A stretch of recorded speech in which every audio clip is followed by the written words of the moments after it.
Hello, कैसे हो आप लोग। दोस्तों, अगर आपका एक्सटेंशन बोर्ड वर्क ना कर रहा हो और पता करने पर यह पता चले कि इसकी ये जो केबल है ये खराब हो गई है, ये कहीं से अंदर से टूट गई है, तो फिर आप कैसे इसको ठीक कर सकते हो। चलिए आज यही जानते हैं। जनरली आप ऐसे केस में सबसे पहले एक्सटेंशन बोर्ड को चेक करते हो। देख सकते हो जो इंडिकेटिंग लाइट है, एलईडी है, वो नहीं जल रही है, मतलब कि एक्सटेंशन बोर्ड में दिक्कत है। अगर मैं पोटेंशियल को मल्टीमीटर से मेज़र करूं तो पोटेंशियल यहाँ पर मुझे मिल रहा है अराउंड 27 वोल्ट। अब 13 हो रहा है, ये वेरी कर रहा है। और अगर मैं इनपुट में देखूं तो यहाँ पर है 228.7 वोल्ट। तो डेफिनेटली एक्सटेंशन बोर्ड में दिक्कत है। जबकि अगर कंटिन्यूटी की बात करें तो आप देख सकते हो ये जो पॉइंट है ये कंटिन्यूटी दे रहा है, जबकि ये वाला कंटिन्यूटी नहीं दे रहा है। तो डेफिनेटली ये जो प्लग है इस पर जो वायर कनेक्टेड है वो कहीं से टूट गई है। आइदर ये टूट सकती है इस एंड से, आइदर फ्रॉम दिस एंड और इन बिटवीन। अब दोस्तों यहाँ पर सवाल ये बनता है कि अगर एंड से टूट रखी है, मतलब कि प्लग से या फिर एक्सटेंशन बोर्ड से, तब तो मैं उसको रिपेयर कर सकता हूँ। मतलब कि वो फिजिकली मुझे दिख जाएगी और मैं उसको काट के कुछ वायर को एक्स्ट्रा लगा के यहाँ पर मैं रिपेयर कर सकता हूँ। बट अगर कहीं पर जो वायर है वो अंदर से टूट रखी है, तो ऐसे केस में आप इस एक्सटेंशन बोर्ड को कैसे रिपेयर कर सकते हो। जनरली ऐसे केस में हम लोग क्या करते हैं, हम लोग वायर को किसी एक एंड से काट लेते हैं और जो बची हुई वायर है उसके बीच में कंटिन्यूटी को मेजर करते हैं। अगर कंटिन्यूटी मिल जाती है तो जो हिस्सा हम लोगों ने काटा था वो ख़राब है, तो हम लोग उसको हटा के तो वायर को फिर छील के लगा देते हैं, तो प्रॉब्लम सॉल्व हो जाती है। बट दोस्तों ये हिट एंड ट्रायल है, मे बी जो आप यहाँ से काट रहे हो यहाँ से वायर ठीक हो, जबकि ये किसी और एंड से या फिर कहीं बीच से टूटी हो। जैसे कि मेरे साथ इस एक्सटेंशन बोर्ड में ही हुआ था कि जो वायर थी वो यहाँ कहीं से टूटी हुई थी, बट मैंने इस साइड ये सोचे कि प्लग कहीं ख़राब हो गया होगा, इस साइड वायर को काट दिया। और बाद में जब पता चला कि जो प्लग है वो वाला एंड तो ठीक था, जबकि वायर यहाँ कहीं से ब्रेक हुई थी, तो फिलहाल मेरा जो प्लग था वो तो बर्बाद हो गया और मुझे एक थर्ड पार्टी प्लग और लगाना पड़ा।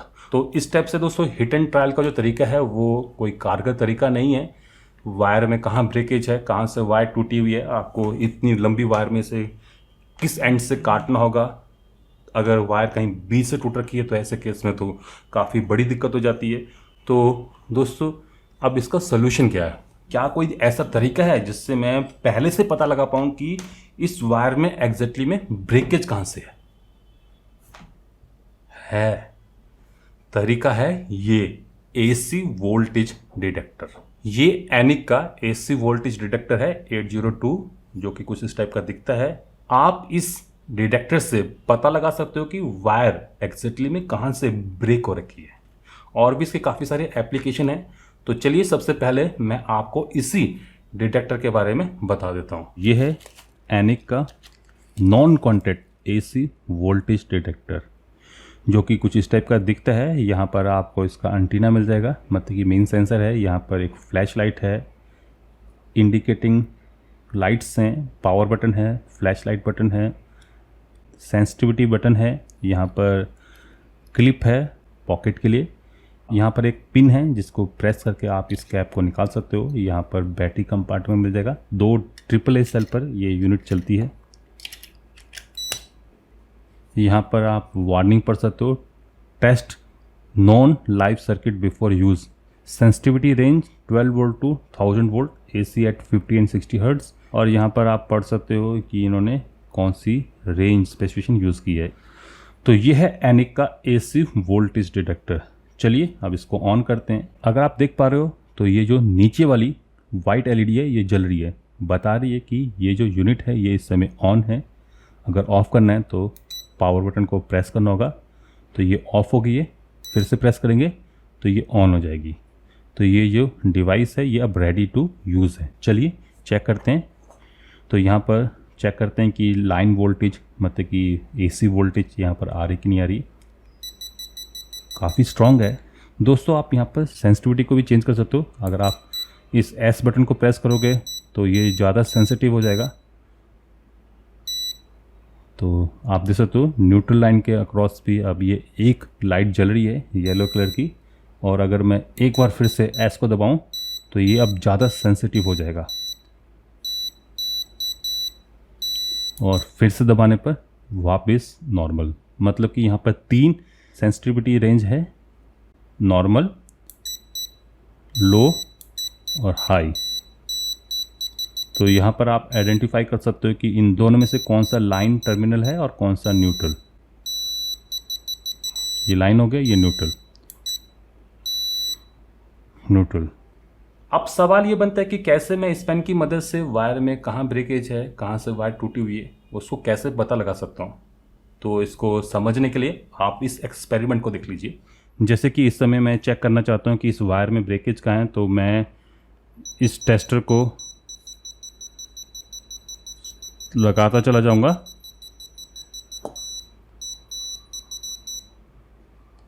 तो यहाँ पर जाके जो बीप है वो बंद हो गई है, मतलब कि जो वायर है वो यहाँ से ब्रेक है। तो अब आपको समझ में आया है कि कैसे ये जो पेन है ये आपको वायर में कहाँ ब्रेकेज है उसको पता लगा के बता देगा।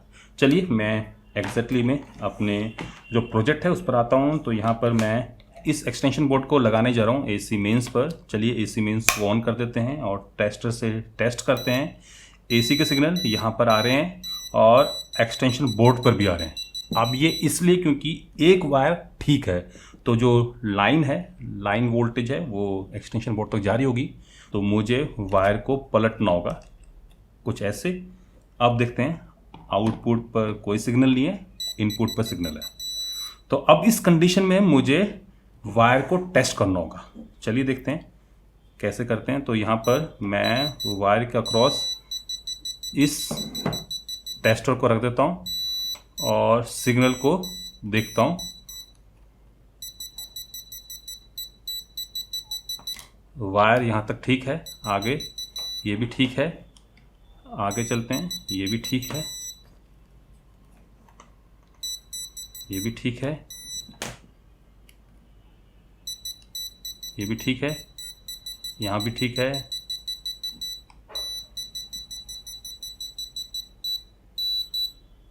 ओ, यहाँ पर जाकर सिग्नल गायब हो गया। तो सिग्नल यहाँ तक थे और यहाँ पर सिग्नल गायब हो रहे हैं, देखो।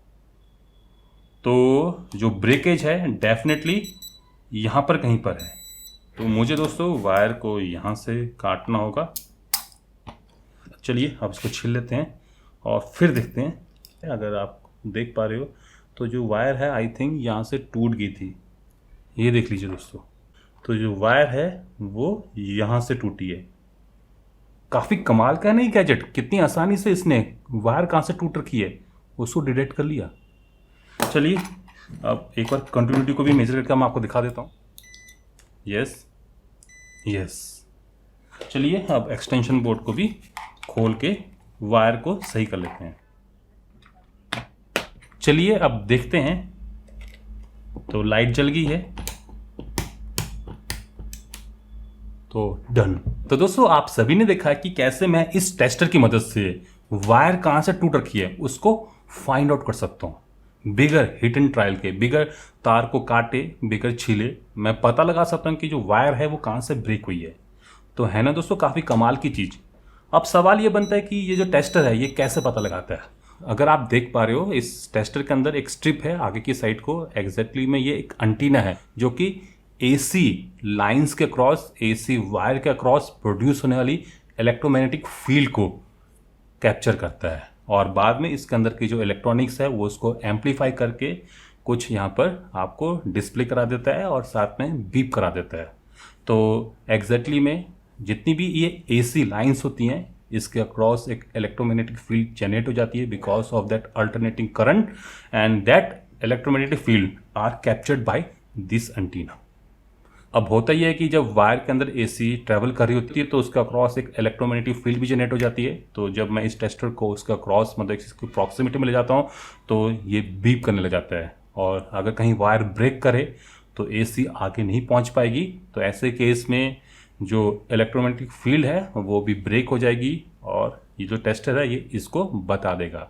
तो फिलहाल यही है कि मैं इस टेस्टर की मदद से एसी के सिग्नल को डिटेक्ट कर सकता हूँ बिगर टच किए, प्रॉक्सिमिटी में रख के, मतलब कि पास में रख के मैं मेज़र कर सकता हूँ स्ट्रेंथ को देख सकता हूँ, और यही चीज़ यहाँ पर मेरी हेल्प करती है टू फाइंड कि लाइन में वायर में कहाँ ब्रेकेज है।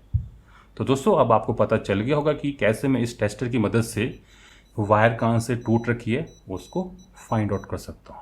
तो दोस्तों कैसा लगा आपको ये पेन, मुझे कमेंट्स में ज़रूर बताना। अगर आप इस पेन को लेना चाहते हो, इसका परचेजिंग लिंक मैं आपको वीडियो के नीचे दे दूंगा, आप वहाँ पर जाकर मंगवा सकते हो। तो मैं अब इसी कंक्लूजन के साथ कि चीज़ें आजकल काफ़ी आसान हो गई हैं, बस आपको टेक्नोलॉजी के बारे में पता होना चाहिए। और कैसा पता चलेगा? मेरे इस चैनल से। मैं अपने इस चैनल पर इस टाइप की टेक्नोलॉजी को लाता रहता हूँ, आप लोगों को बताता रहता हूँ। तो अगर आप फ्यूचर में किसी भी टेक्नोलॉजी को मिस नहीं करना चाहते हो तो जाने से पहले मेरे इस चैनल को सब्सक्राइब जरूर कर लेना, और साथ में जो बेल वाला निशान है, घंटे वाला जो निशान है, उसको भी बजा देना, ताकि आपसे कोई मेरी फ्यूचर अपडेट, कोई फ्यूचर टेक्नोलॉजी अपडेट मिस ना हो पाए। नमस्कार, बाय बाय।